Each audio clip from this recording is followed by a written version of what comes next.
Tour plan ചെയ്ത് വരുമ്പോൾ ഉണ്ടാകുന്ന ഒരു മെസ്സേജ് മലയാള ജനതാ ന്യൂസ് കാണുന്ന പ്രേക്ഷകരോടും രക്ഷിതാക്കൾക്കും കൊടുക്കാനുള്ളത്?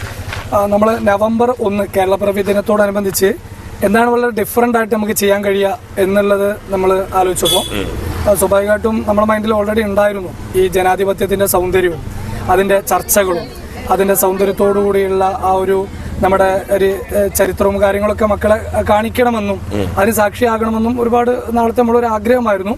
അങ്ങനെയാണ് നമ്മുടെ MLA കുറുക്കോളി മൊയ്തീൻകുട്ടിയെ നമ്മൾ വിളിക്കുന്നത്.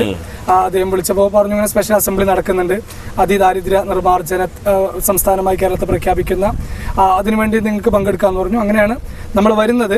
അങ്ങനെ വരുമ്പോൾ നമ്മൾ മൈൻഡിലുണ്ടായിരുന്നത് എന്താ വെച്ചാൽ സ്വാഭാവികമായിട്ട് ഈ ഒരു കാലഘട്ടത്തിൽ പിന്നെ യഥാർത്ഥ ചരിത്രത്തെ മായ്ക്കപ്പെടുമ്പോൾ അതിനെ കാവ്യവൽക്കരിക്കപ്പെടുമ്പോൾ നമ്മുടെ പുതിയ തലമുറ ശരിക്കും ജനാധിപത്യം എന്ത് ചെയ്യേണ്ടതുണ്ട്, പഠിക്കേണ്ടതുണ്ട്. എതിർക്കാനും അതുപോലെ തന്നെ അഭിപ്രായങ്ങൾ പറയാനും ഒക്കെയുള്ള സ്വാതന്ത്ര്യമുള്ള ഒരു നാടാണ്, അല്ലെങ്കിൽ ആ സ്വാതന്ത്ര്യം എങ്ങനെയാണ് ലെജിസ്ലേറ്റീവ് അസംബ്ലിയിൽ നിന്ന് രൂപം കൊള്ളുന്നത്, ആ ചർച്ചകളൊക്കെ എങ്ങനെയാണ് നടക്കുന്നത് എന്നൊന്ന് അവരെ കാണിക്കണം എന്നുണ്ടായിരുന്നത്. ചെറുപ്പത്തിൽ അവരുടെ മൈൻഡിൽ ഇത് സ്പാർക്കായിട്ട് കിടക്കുമ്പോഴാണ് വലുതാകുമ്പോൾ എന്ത് ചെയ്യാൻ പറ്റുക, അവർക്കൊരു ജനാധിപത്യ ബോധമുള്ളവരായിട്ട് മാറാൻ പറ്റുക. അതിനാണ് നമ്മുടെ മെയിൻ ഇന്റൻഷൻ.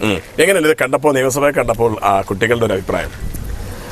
അവര് പറയുന്നത് വെച്ച് കഴിഞ്ഞാൽ അവര് ചാനലുകളിൽ അതേപോലെ തന്നെ പിന്നെ ഇതേപോലെ വാർത്തകളിലൊക്കെ കണ്ട് പരിചയമുള്ളൊരു കാര്യത്തെ നമ്മൾ അതിന്റെ അകത്ത് പോവുകയും അത് കറക്റ്റ് അവിടെ നടക്കുന്ന സഭ പ്രൊസീജിയറുകൾ വളരെ കൃത്യമായിക്കൊണ്ട് അവിടുത്തെ ഗൈഡ് നമുക്ക് പറഞ്ഞു തരികയാണ്.